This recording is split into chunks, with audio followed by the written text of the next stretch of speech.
ഈ നോമ്പിനെ ഒരു ക്ഷീണമായി, ഒരു നഷ്ടമായി കാണാതെ, ജീവിതത്തിലെ ഭാഗ്യാവസ്ഥകളുടെ, ജീവിതത്തിൽ ദൈവം തരുന്ന ഏറ്റവും ഭാഗ്യമായിട്ടുള്ള ദിവസങ്ങളായിട്ട് അതിനെ സ്നേഹിച്ച് നമുക്ക് മുന്നോട്ട് യാത്ര തുടങ്ങാം.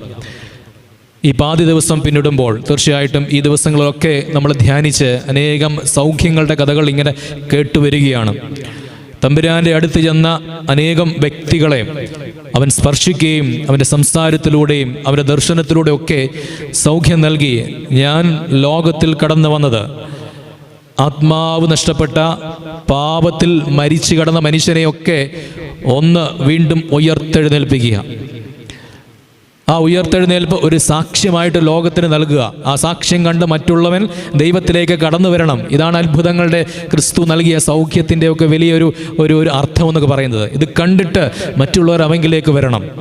പക്ഷെ ക്രിസ്തു പറഞ്ഞു, ഇതാരോടും